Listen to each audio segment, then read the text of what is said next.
I started a community trail. So in this video, I'm going to show you on 9 acres of land, this entire parcel of 9 acres of land that we're going to be developing, that we actually did a community trail. So I'm going to walk you through that process step by step on how we did it and why we did it. So let's get started. This is pretty cool. And before we get started, here's rules to the trail. No smoking, no littering, picking up after your pets, enter at your own risk. Let's see what's going on here. All right, let's get started. So here's the process when you're dealing with a community trail and why I actually did it. We're gonna walk this trail at the same time.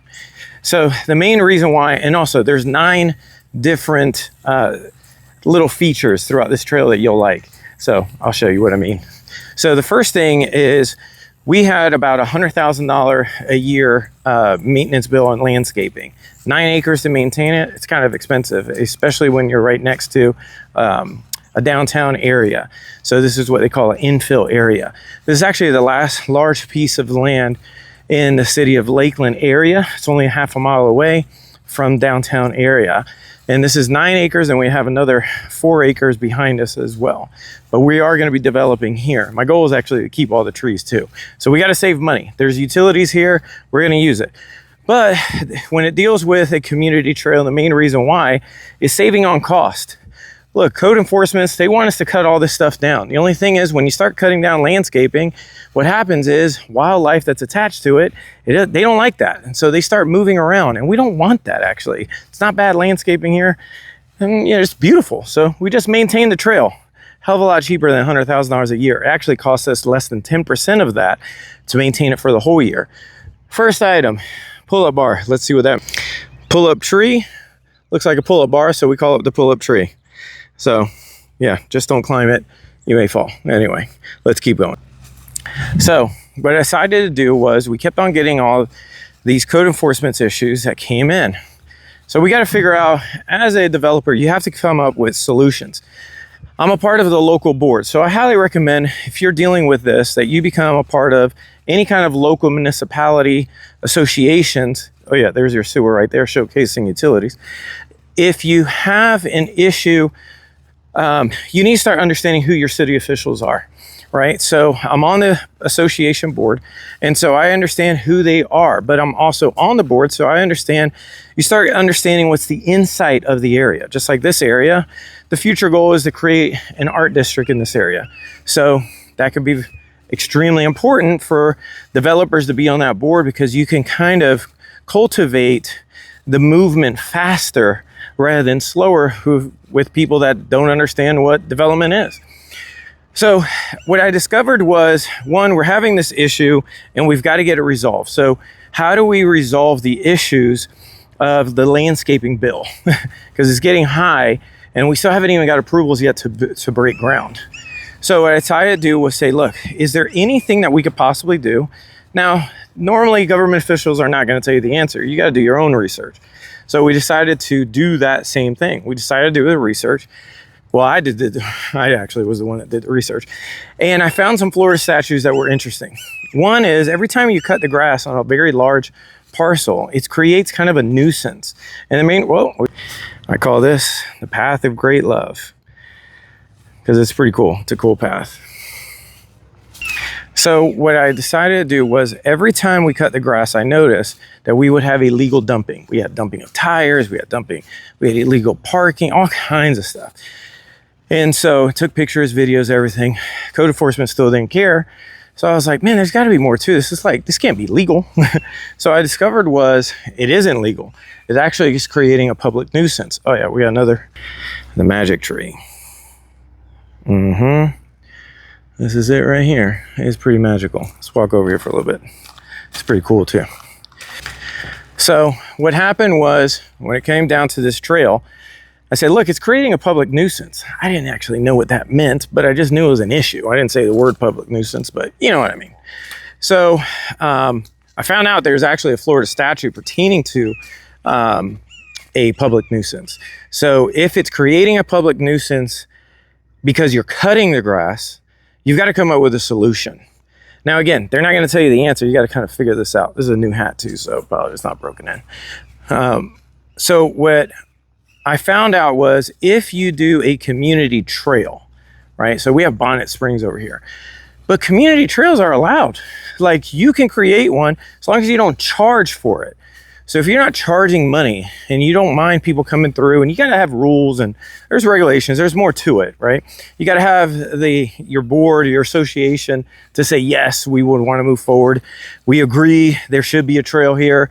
We agree, look, here's all the pictures. I have proof of everything throughout the years of people dumping, and this is creating an issue. And I'm the one that has to spend the money. Nobody else is like chiming in and say, hey, Franklin, you're doing a great job here. Here's a check back.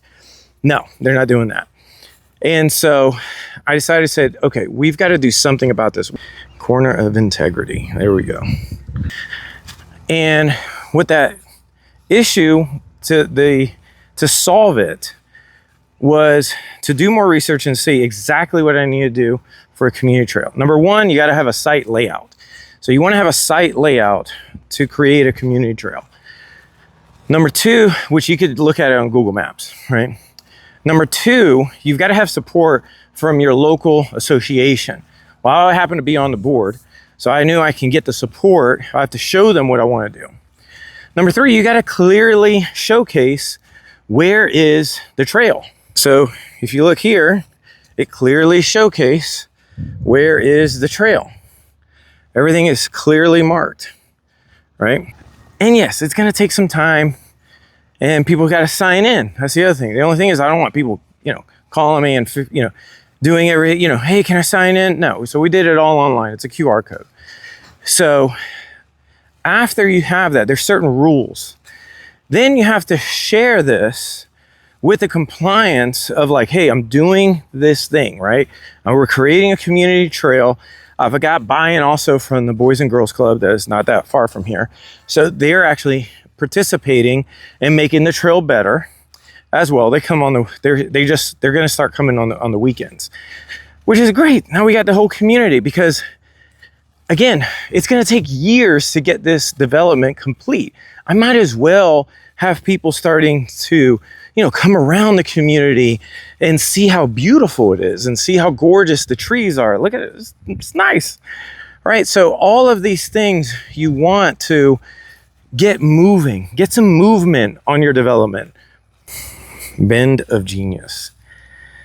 Ideas turn shape, sharp corners. Genius hides around there, and it turns. Okay, go with me. That's how we go. So, so I got those items. So again, start with a sketch, get buy-in from your local association. If you can get a group like Habitat for Humanity, Boys and Girls Club, that's great. And then you have to have code enforcement acknowledge it as well. And so that is now the savings that you get from being resourceful is now I don't have to cut this. Now wildlife can stay in their area, which is fine with me. And then what's possible, oh yeah, the wind yesterday. What's possible is that you're going to be able to cut your fees in half. And that's what you want. You want to cut your fees of landscaping, if not in half, way more than that. So if you can cut it down, do that.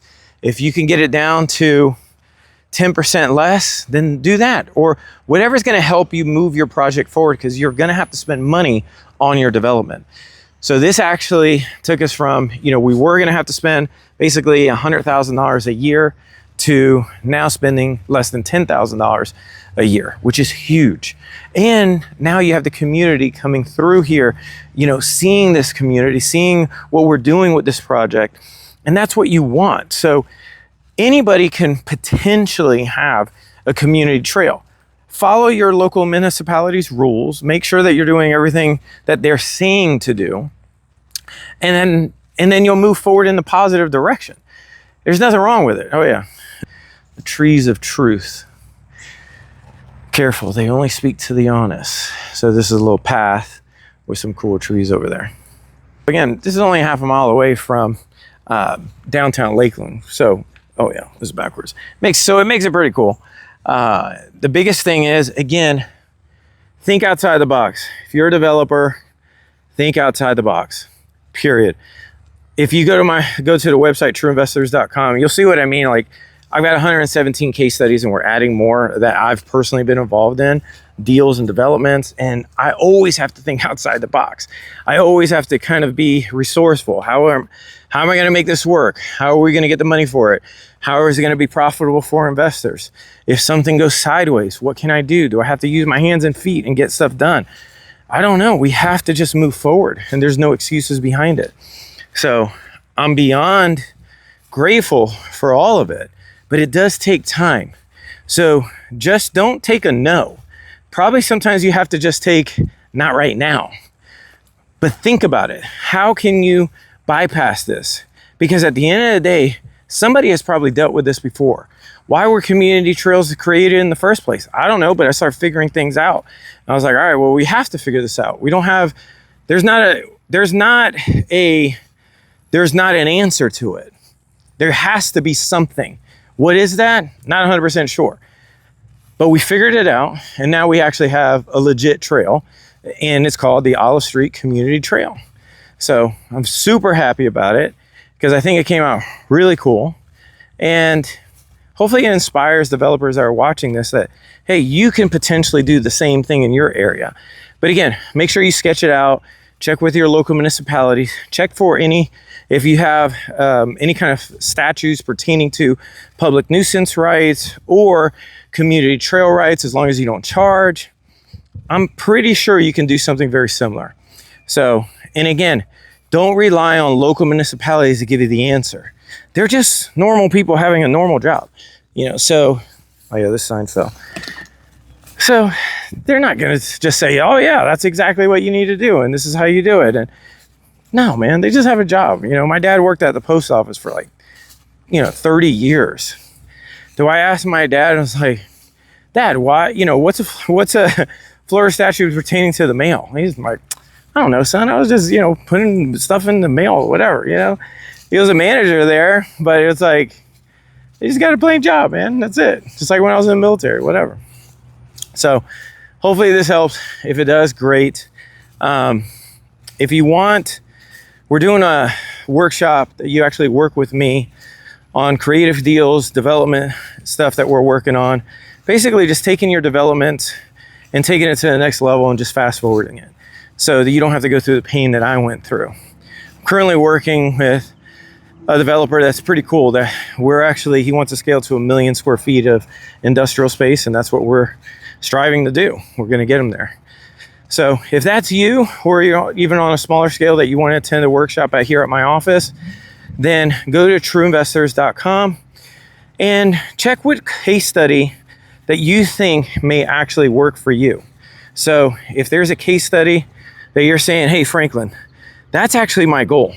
That's what I want to shoot for. I want to shoot for exactly what you've done on this particular case study. Let us know. Fill out the application. If you're the right fit, apply. I can't work with everybody, so you got to apply at the end of the day. So, yeah, we'll take it from there. Hopefully you got something out of this. Be blessed. And just make no excuses, man. Just figure things out. You just never know, man. I always look at it like this, is like, if the word excuse did not exist, how do I just make it happen? Period.